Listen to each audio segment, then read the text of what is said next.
जय श्री राधे, जय श्री कृष्ण, जय माता रानी की। मंदिर श्री बंसी वाले महात्मा यूट्यूब चैनल अम्बाला शहर की ओर से हम आप सबका हार्दिक अभिनंदन करते हैं। आज हम आपको सुनाने जा रहे हैं श्री दुर्गा सप्तशती के 13वें अध्याय की परम पावन कथा। तो आज तक आप हमारे चैनल पर अध्याय 1 से लेकर अध्याय 12 तक की कथा आप सुन चुके हैं। तो आज आप सुनिए श्री दुर्गा सप्तशती के 13वें अध्याय की परम पावन कथा। तो उससे पहले एक छोटा सा निवेदन, कृपया आप हमारे चैनल को सब्सक्राइब कीजिए ताकि आगे आने वाली सभी वीडियो को आप देख सकें।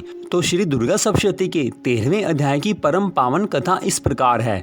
बोल श्री राधा कृष्ण भगवान की जय, बोल माता रानी की जय, बोल महाकाली महालक्ष्मी महासरस्वती मात की जय। अब 13वां अध्याय। राजा सुरथ और वैश्य को देवी का वरदान। ऋषि बोले, हे राजन, इस प्रकार मैंने देवी जी का उत्तम महात्म्य तुम्हें कह सुनाया।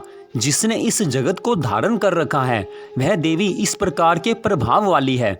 वही देवी विद्या उत्पन्न करती है, उसी भगवान विष्णु की माया नहीं। हे राजन, तुमको इस वैश्य को तथा और भी विवेकवान जनों में मोहित कर दिया है।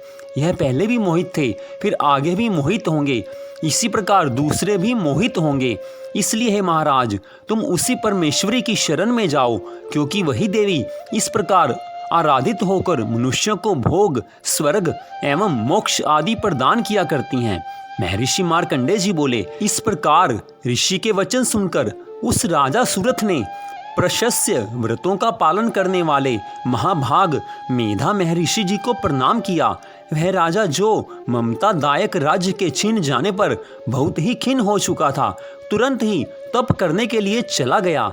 हे महामुनि, वह वैश्य भी तप करने चला गया। अंबिका जी के दर्शन के लिए नदी के किनारे बैठकर तपस्या करने लगे। वह वैश्य देवी जी के परम उत्तम सूक्त का जप करने लगा। इस प्रकार उन दोनों ने देवी आराधना के लिए नदी के किनारे मृत्तिका की देवी जी की मूर्ति बनाई। फिर पुष्प, धूप, दीप, हवन, तर्पण आदि से धीरे धीरे आहार थोड़ा करते हुए निराहार होकर एकाग्रता से देवी जी में मन लगाकर देवी जी की आराधना करने लगे। उन दोनों ने बलि प्रदान के समय अपने अंगों के रुधिर का प्रोक्षण किया। इसी प्रकार संयम पूर्वक 3 वर्ष पर्यंत आराधना करते रहे। तब तो जगत को धारण करने वाली देवी ने प्रत्यक्ष होकर दर्शन दिया।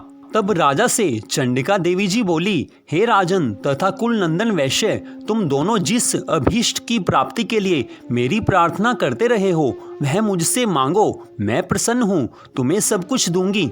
मार्कंडेय जी बोले, तब राजा ने तो दूसरे जन्म के लिए अक्षय रहने वाला राज्य मांगा और इस जन्म में शत्रु सेना को बलपूर्वक नाश करके फिर अपने राज्य की प्राप्ति का वर मांगा।